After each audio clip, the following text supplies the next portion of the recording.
Give a big round of applause to our guests for coming here tonight.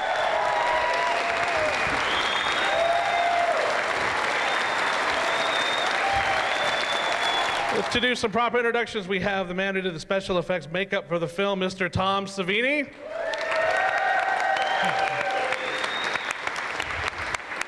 We have the man who was the first Jason Voorhees ever, Ari Lehman. The man who helped create the Friday the 13th saga, Victor Miller.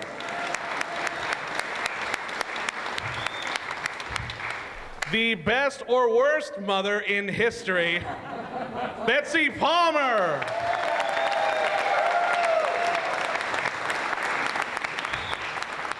The man who wrote some of the scariest fucking music ever, Harry Manfredini.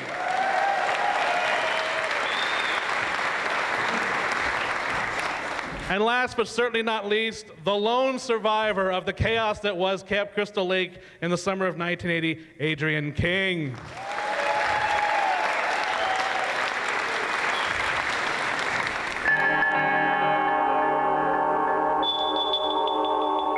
My agent called and said, how would you like to do a movie? I said, great. I said, I have not done a movie in years. And I said, California? He said, no. It's going to be shot in New Jersey. And it's 10 days work. You'll make $1,000 a day. And I said, great. He said, well, there's one catch. And I said, well, what's that? He said, it's a horror film. I said, oh, no, thank you, no. It's bad enough that I'm known as a game player doing I've Got a Secret, a game show that I did for 10 or 11 years. And I said, no, and then to be added, a horror film, I said, send me the script. He sent me the script, I read it, and I said, what a piece of shit. Anyway, I said, nobody is going to see this thing. It will come, it will go, that's the end of it. You know, I'll do it. I called him and I said, I'll do it. That's my part of the story. Sean called me up one day and said, Halloween is making a lot of money, let's rip it off. That's a direct quote. I will never lie to you all. So I said, okay, how do you write a horror film? I'll have to go see Halloween. So I went to see Halloween and I figured out the format. Basically, you start with a prior evil that happens before the movie opens. You have a bunch of randy teenagers who are outside the help of formal authority. Adults cannot come and save their asses. And you knock them off one by one, especially the ones who fornicate. And at the end, the evil genius is found. Sean and I would have been perfectly happy if it had been a real hit at the local drive-in, because that was the level we had been working at. And suddenly we had this thing. I'm reading Variety, and I'm seeing that we're the top 10 movies for 10 weeks. What was the budget? The budget was $600,000.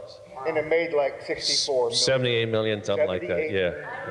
When I was a little kid, I heard about an audition in my town. I wanted to be in a movie just like everybody. How old were you? I was 12. 12, 13, you know, and it was at the YMCA. So I said, how am I going to get in there? So I brought a clipboard, you see, to look official. And I got there and I said, where's the audition? And they said, oh, it's upstairs. Okay. And so that was acting even then. And somehow I got cast for that Manny's Orphans thing as Roger, the little sex-obsessed child, which was somewhat prophetic.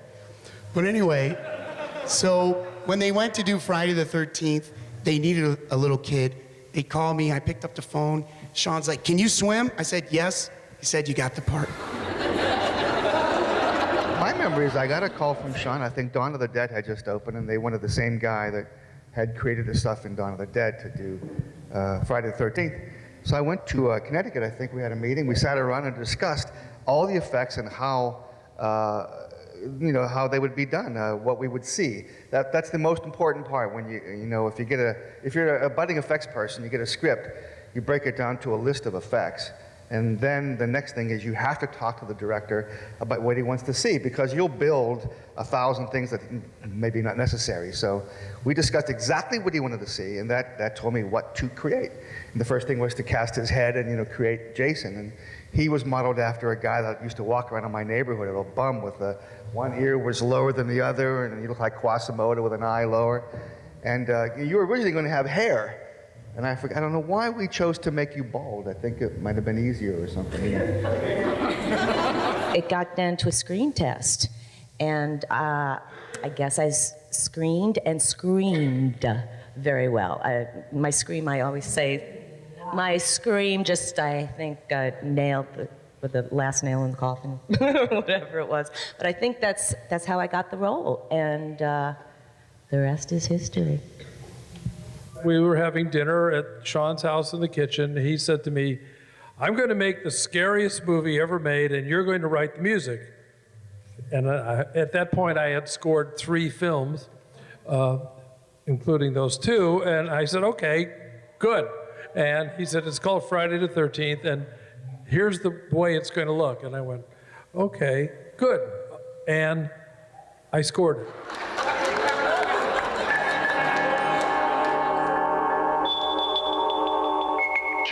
The night I arrived, they shooed me right into Tommy Savini, who was going to do the mock-up of my head.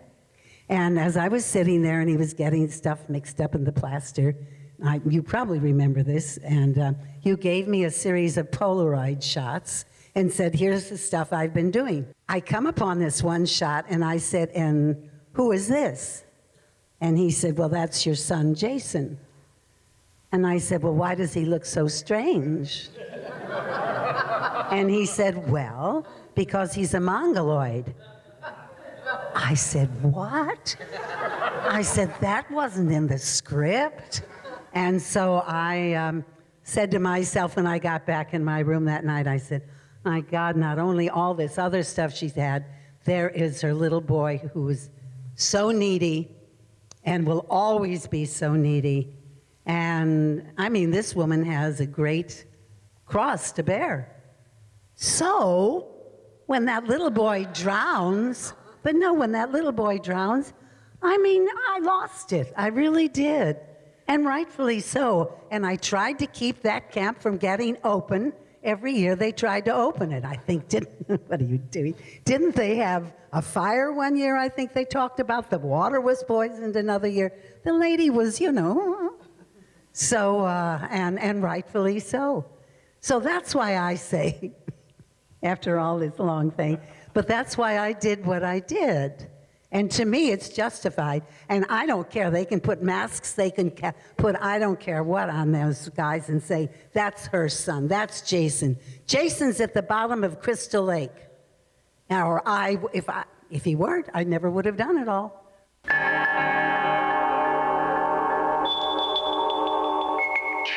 The first thing you see is sunlight on the water, a hopeful sign. Then you see the policeman coming, which is something like that's authority is coming back. And then, okay, this incredibly beautiful music. And the credits are going to roll in. Yes, and there's even a space left for the credits. So they used every trick in the book.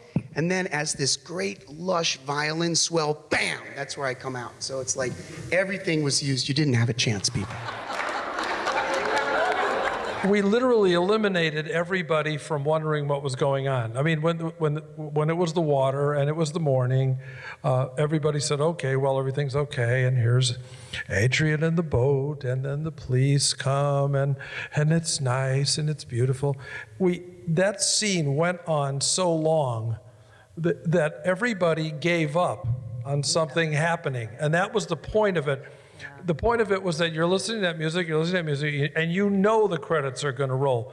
But for example, someone who saw Carrie was probably going like, something's going to happen. Something's going to happen. And it just kept getting longer and longer, and something's going to happen. No, maybe not. Nothing's going to happen. That's how long we went. We went to the point of where everybody, including the Carrie fans, gave up on something going to happen, and that's when we hit you.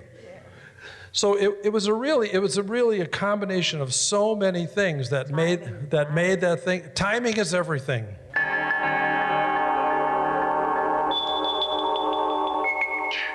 This question's for Adrian. I know you said you were cast because you could scream so well.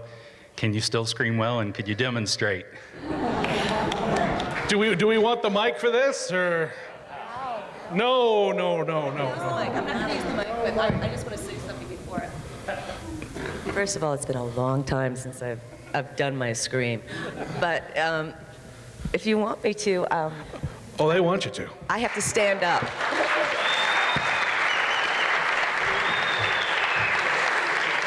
have to stand up only because it comes from here. It comes from way down here. But now Jason is coming, or Okay, or and that's what I was going to say. I have to totally, like, envision this. All right.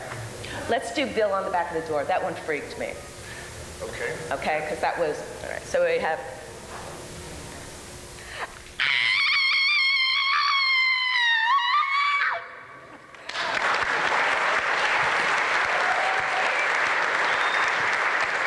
Thank you. My question is for Mrs. Voorhees. Is it true that you were actually offered a part in the Freddy versus Jason as Jason's mother, Yes. and that you declined it? And if so, why? More vanity is involved in it than that. No. They asked me to be in 3 different films, or 3 different filmings of Friday the 13th. And I don't even remember what, I think the first 1 or 2 might have been, Sean was having his son doing the directing, and I think it was up in Canada. They sent me the script, and I, of course, looked at it. And I don't know, they have me standing beside a grave saying, "You promised me that you'd kill all those people." That was it, right? I'm an actress, for God's sake. Don't give me some dumb line like that. No way. So that's the true story. This is a great venue for me to clarify. Thank you so much. Chocolate. After part 1 came out, within a few weeks, I had a stalker. Oh, right. And it was 1980 before stalking was taken seriously. And it was also a very hush-hush thing. And the theatrical agent I had at the time, which I had just acquired, who was a friend of a friend of a friend, decided that they were going to try to make the most out of my being the only link from part 1 to part 2, unbeknownst to me, because I was dealing with a stalker. And what I had said to them was, by the way, I never saw a script ever once. Never saw a script. For part 2? For part 2. And all I said was, I will do anything, because I, quite honestly, would be nowhere without Friday the 13th. I loved the film. I loved the experience. I have nothing but wonderful memories of part 1. And it wasn't until after the release of part 1 that all of the insanity started in my life, and I honestly could not focus on anything else, because if you are being psychologically terrorized and no one is taking you seriously, it's really hard to get your head together. And what I said to my agent when all of this was going on, because it wasn't Sean, it was Steve Miner, and I'm reading the Wikipedia thing, and it says that Steve Miner actually says the reason that Adrienne didn't come back for part 2 is because we could not come to some financial agreement with her agent. I almost had a heart attack reading that 28 years later, because that is so far from the truth. Oh, well, there's a lot of misinformation in Incredible misinformation. So I just want the fans to realize that was not the reason. The reason was I had asked my agents to convey to the Friday the 13th Part 2 people that I'm more than willing to do whatever they want me to do to keep the thread going. I'd like them to leave me open-ended so I could come back when hopefully my life gets a little quieter. It was just, at some point I will get the strength to really write the whole book down and incorporate it with my art and all of that. But for right now, I just want all the fans to know that the reason I just did the top 20 minutes of the film was honestly, when I got there, I had no clue what I was going to do. I didn't have a script. I came in for the last, it was like one night shoot that was really the night from hell, because there was so much hostility on the set, unbeknownst to me why, mind you, until I actually read that Wikipedia 2 weeks ago. I still could never figure out what was going on. You're so important to me because you've actually been the ones who finally healed me from this whole stalking thing that happened. It's given me closure, and I realized that the reason everybody go through some sort of hell, I went through mine, you go through yours, but I'm getting the blessing. No one gets a second chance like I'm getting now, and I want to thank you all for that. I really do. But as I say, you know, you give us the opportunity, you, the audience, to do what it is that we love doing really more than anything else in this world, and that's to act. And I've been fortunate to have had a career that started in 1949 after I graduated from drama school, and I'm still working. I'm still out doing love letters and things like that, personal appearances, and these conventions. Friday the 13th, everybody.